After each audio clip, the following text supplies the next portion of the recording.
မြေတို့က slate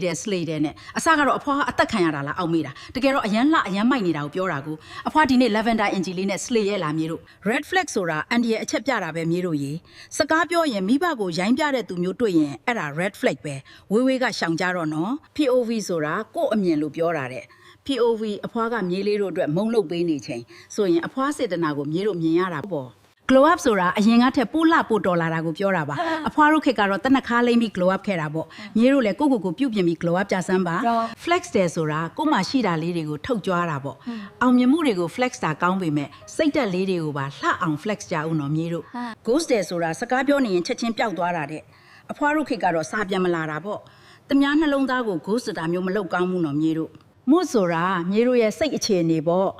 အခုလိုအေးအေးဆေးဆေးရင်နွေးချမ်းတောက်နေရတာကတော့အဖွားရဲ့အကြိုက်ဆုံးမှုပဲမြေတို့ရေ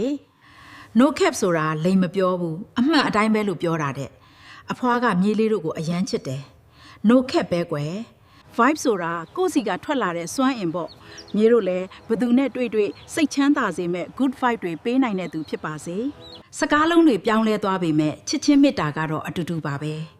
ခိတ်မီတဲ့မြေလေးတို့နဲ့အတူအဖွားလဲလိုက်လေးလာနေမယ်နော်